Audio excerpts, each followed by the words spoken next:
j'interviens pour le compte de Minos Group, qui est mon entreprise. Donc, on est un bureau d'études dans la présentation. Pardon, que j'aurais dû faire précédent. Voilà. Donc, la présentation de Minos Group, c'est une entreprise qui a été créée en 1999, dès l'arrivée en fait, des premières mesures réglementaires qui concernent l'amiante. Minos Group est composé de 3 départements distincts. Alors, on parlera du dernier département, donc je l'ai laissé à la fin parce que c'est le département dans lequel je vais présenter plus ou moins les activités qu'on réalise. La première activité concerne les contrôles et diagnostics immobiliers. C'est une activité historique. C'est l'ensemble des diagnostics réglementaires qui sont à réaliser dans le cadre de transactions, de location ou gestion immobilière, donc toutes les expertises. Ce qui a permis d'acquérir en fait, l'exigence et la rigueur et surtout le savoir sur les polluants, qui a fait la création du bureau de contrôle en pollution des sols et des bâtis, qui a été créé en 2007, qui s'appelle le Minos Environment, et donc qui concerne en fait toutes les opérations qui concernent les repérages et surtout les opérations sur les polluants du bâtiment, donc dans le cadre de travaux de démolition et surtout avec des problèmes de risque environnemental, risque de santé publique et du travail. Et là, je vais vous présenter le département qui concerne le bureau d'études en pollution et dépollution, et donc qui a été créé en 2010 et qui concerne en fait la maîtrise d'œuvre. Alors particulièrement, cette fois-ci, je vais vous présenter la partie amiante, mais c'est une maîtrise d'œuvre qui est générale dans le cadre de la dépollution et de la déconstruction. Mais sur cette partie-là, on va parler que de l'amiante parce qu'on fait aussi d'autres polluants du bâtiment dans le cadre des opérations de déconstruction. Alors, pour la maîtrise d'œuvre amiante, pourquoi? On l'a plus ou moins dit dans la présentation, c'est quelque chose qui permettrait pour des donneurs d'ordre d'avoir une assurance et une garantie de la gestion optimale des travaux, une maîtrise des délais et des coûts, puisque c'est quand même quelque chose qui est qui peut vite s'enflammer, mais qui pourrait vite déraper, et ce qui pose des conséquences, parce que souvent, le désamiantage est toujours le prémisse à une opération, que ce soit de démolition ou de réhabilitation. Donc, le désamiantage est quand même quelque chose qui fait démarrer la plupart du temps la phase travaux générale. Et bien sûr, le respect de la réglementation. Les missions qu'un maître d'œuvre propose, elles sont assez vastes parce qu'en fait, elles partent du démarrage jusqu'à la réception. Toujours, je parle sur la phase, bien sûr, amiante. Donc, plus tôt on prend un maître d'œuvre dans le cadre de son conseil sur la réalisation, en fait, de toutes les opérations préalables aux travaux. Donc, préalablement, il y a une réalisation et une expertise amiante qui peut se faire sur un bâtiment, sur un site industriel, sur des roulants, sur plusieurs éléments de la réglementation, puisque la réglementation a été divisée en plusieurs activités distinctes, et d'où l'intérêt, je reviendrai tout à l'heure dessus, c'est dès le démarrage, avoir en fait un maître d'œuvre à ses côtés, c'est de pouvoir maîtriser en fait la globalité du risque amiante dans le cadre des travaux projetés, et ce qui permettrait derrière, même à une maîtrise d'ouvrage, de pouvoir adapter plus ou moins les travaux qui comptaient projeter dans le cadre je ne trouve pas mes mots, mais des travaux qu'il avait prévu de réaliser. Bon, voilà, ça c'est la réalisation d'une expertise amiante. Donc après, le maître d'œuvre peut chapeauter parfaitement la gestion des repérages, prélèvements et de tous les dossiers réglementaires qu'on a dans la source qu'un bâtiment, alors je parle d'un immeuble bâti, mais aussi, ça fonctionne aussi dans les autres activités qui ont été visées plus tôt par mes confrères. C'est-à-dire que plutôt on choisit des bons intervenants, mais surtout, tout à l'heure, on a entendu parler aussi de la particularité, c'est aussi de donner le donneur d'ordre et surtout la maîtrise d'ouvrage à des obligations dans le cadre de repérage amiante. Il doit préalablement donner un certain nombre de documents qui lui permet derrière de pouvoir, alors pas se désengager complètement, mais pouvoir permettre à un intervenant dans le cadre d'un repérage d'intervenir de manière la plus précise possible. Et pareil tout à l'heure avec le cas des réflexions de toiture, on avait un intervenant là-dessus. C'est très très important de pouvoir se maîtriser parfaitement les prémices d'une intervention. Parce que, comme on le dit bien, un diagnostiqueur n'est pas du tout un spécialiste, il doit s'accompagner de spécialistes ou se spécialiser. C'est pour ça que cette réglementation est arrivée. Mais le fait d'avoir un maître d'œuvre aux côtés d'un donneur d'ordre et surtout d'une maîtrise d'ouvrage, ça permet derrière de pouvoir lui transcrire la bonne information et surtout lui permettre d'être le plus en sécurité possible. Donc ça, c'est la partie de la gestion des repérages, prélèvements et des dossiers réglementaires, tels le dossier technique amiante et tout autre. Ensuite, les éléments, les missions peuvent être aussi de l'élaboration d'une stratégie technique financière et des travaux amiantes, c'est-à-dire la maîtrise, en fait, l'adéquation entre ce qu'on a eu dans les repérages, ce qui est projeté dans les travaux qui sont projetés par un donneur d'ordre, et en fait, ce lien entre les deux peut être fait en jonction par un maître d'œuvre qui amènera toute son expertise et son expérience sur les risques, les coûts et les délais qui sont projetés sur les travaux. Ensuite, la consultation des entreprises, donc c'est du ressort complètement des prestations qu'un maître d'œuvre peut réaliser. Le pilotage, le suivi des travaux, qui est très très important, puisque le pilotage, c'est là où on se permet de pouvoir... la chance qu'on a dans l'amiante, c'est qu'elle est très très réglementée, cette activité. Elle est très très écrite aussi, puisque en fait, c'est une des choses qui est très importante, c'est le plan de retrait qui est déposé par les entreprises. Donc, l'élément dans la phase de pilotage et de suivi de travaux, c'est d'exécuter parfaitement les éléments qui ont été écrits préalablement, qui ont été demandés, bien sûr, et écrits par l'entreprise, et de savoir que ces éléments-là sont complètement exécutés pour éviter d'engager la responsabilité du donneur d'ordre dans le cas de travaux de retrait.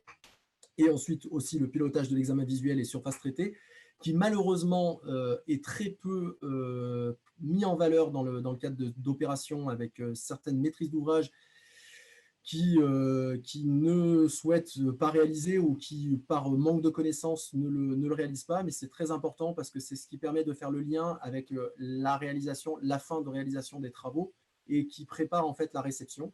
Ensuite, donc l'après-réception des travaux, typiquement qu'un maître d'œuvre général peut aussi réaliser, mais là on parle de l'amiante, avec ou sans réserve.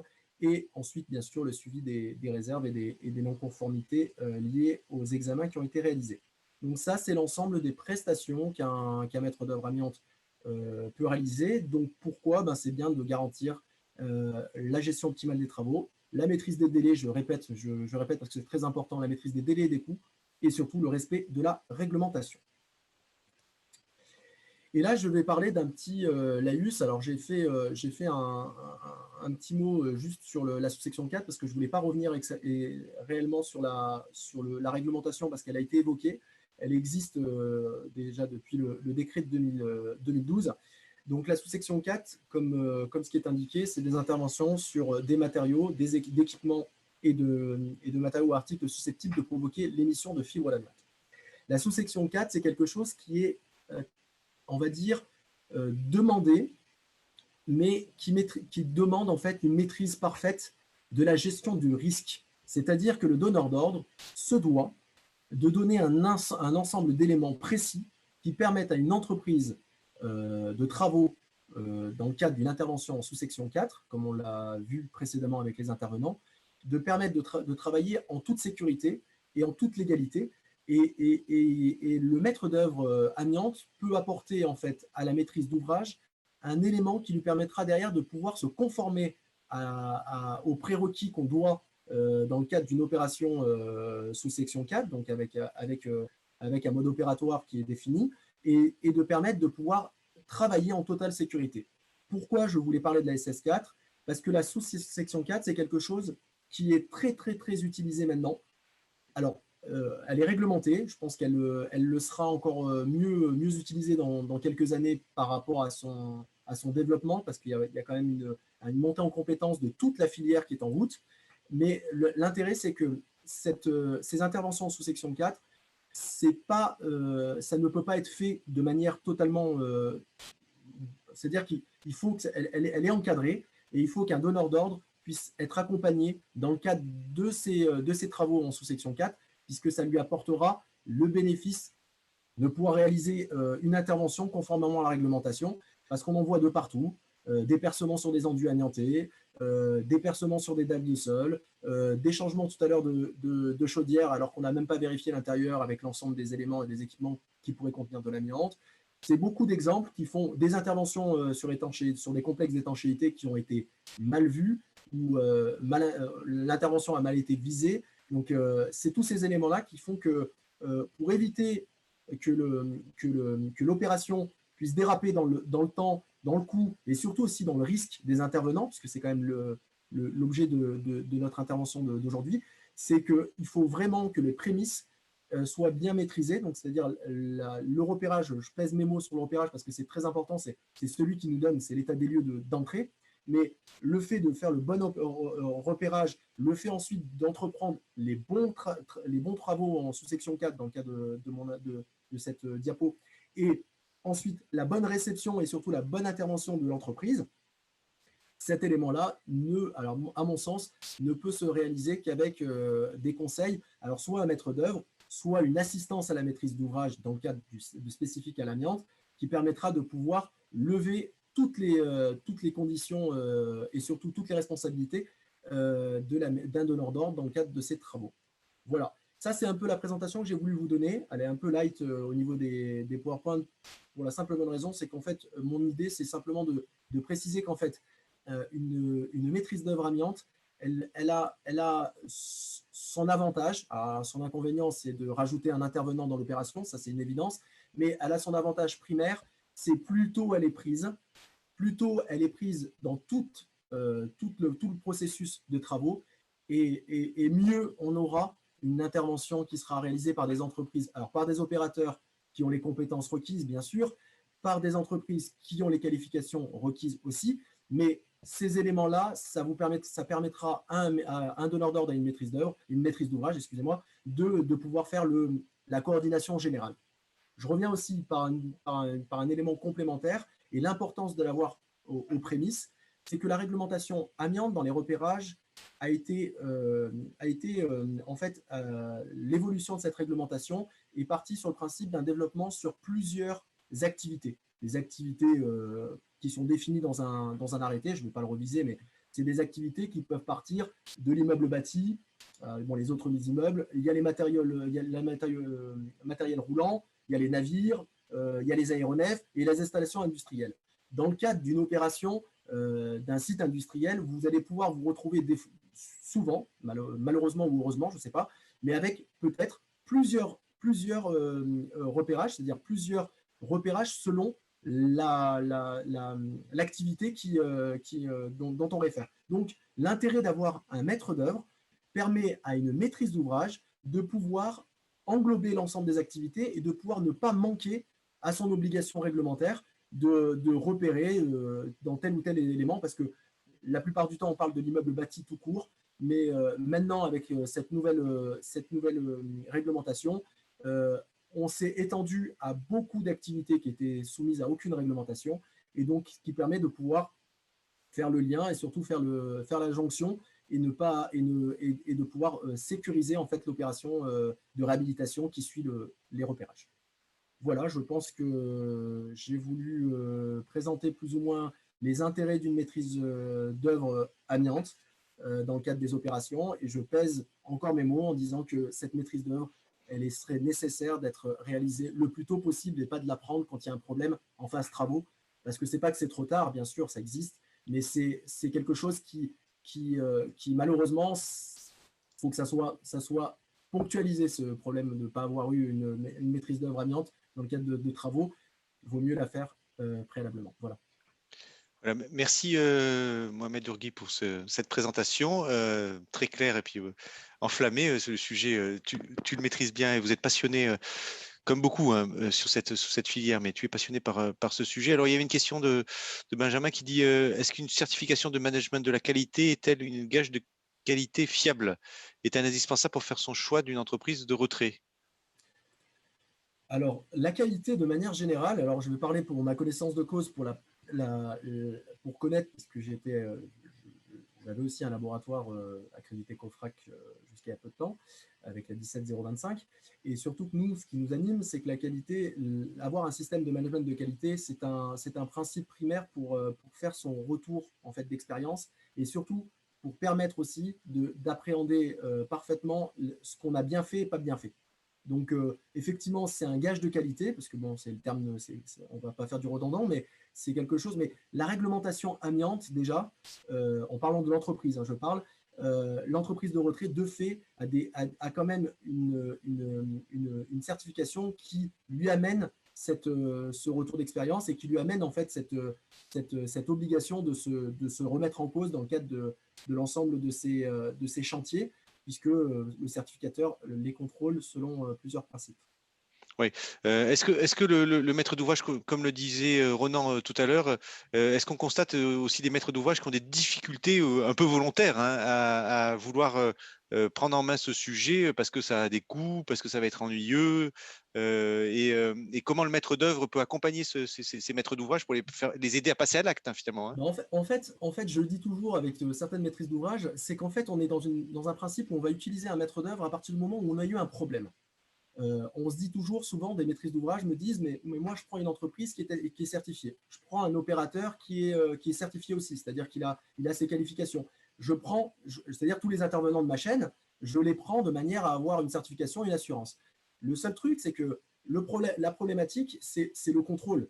C'est-à-dire, alors, ce n'est pas le contrôle en système de flicage, mais c'est le contrôle de principe où, quand on va faire intervenir un diagnostiqueur ou une entreprise, le donneur d'ordre a toute sa responsabilité sur le devoir de lui donner des informations avec une donnée entrante.